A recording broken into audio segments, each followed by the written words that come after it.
Hello friends, आज मैं आपके सामने ब्रिटिश काल में भारतीय अर्थव्यवस्था से जुड़ी कुछ प्रथाएं लेकर आई हूँ। ब्रिटिश काल से भारतीय अर्थव्यवस्था से जुड़ी कुछ प्रथाएं। इसमें 3 कठिया प्रथा है जिसके बारे में आपने सुना होगा, बहुत चर्चित विषय है ये। और सेकंड है ददनी प्रथा और थर्ड है दुबला हाली प्रथा। आइए इनके बारे में थोड़ा थोड़ा जानते हैं। सबसे इम्पोर्टेंट है 3 कठिया प्रथा। इसके बारे में क्वेश्चन भी आ जाता है और मेंस में भी यदि आएगा तो कहीं ना कहीं इसको जोड़ा जाता है। मान लो किसानों की स्थिति पूछ लेगा तो उसमें ये हम कर सकते हैं। ठीक है, तो इसमें क्या है, इस प्रथा के अंतर्गत चंपारण, यानी कि चंपारण कहाँ है, बिहार में।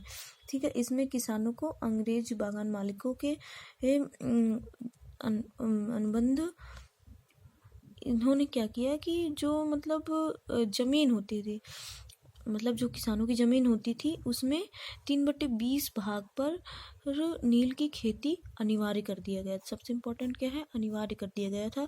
मतलब वो कुछ और चावल वगैरह कुछ भी और खेती कर ही नहीं सकते थे। मतलब ये 3/20 भाग में, और नील की खेती करने से क्या होता है, खेत बेकार हो जाता है, उसमें हम खेती कर ही नहीं सकते हैं। इस वजह से इसका काफ़ी विरोध भी बाद में हुआ और इसी के चलते विद्रोह हुए थे।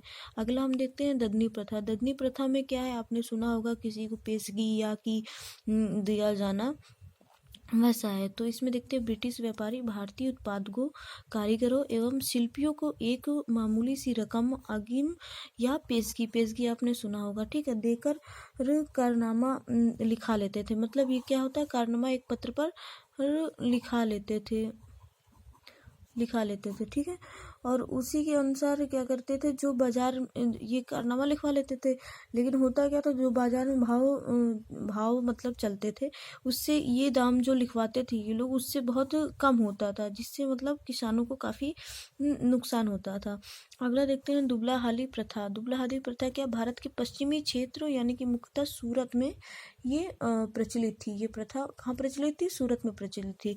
दुबला हाली मतलब दुबला तथा हाली कहलाने वाले जो भूदास थे वो अपने मालिकों को ही अपनी संपत्ति का और स्वयं का संरक्षण मान रहे। मतलब दुबला और हाली जो कहलाने वाले भूदास थे, मतलब ये 2 व्यक्ति थे भूदास, ठीक है। ये लोग क्या करते थे, जो इनके मालिक होते थे उनको ही मतलब अपनी संपत्ति का संरक्षक और स्वयं का भी संरक्षक मानते थे। तो ठीक है फ्रेंड्स, ये थी कुछ इन्फॉर्मेशन। आप कमेंट करके ज़रूर बताएं।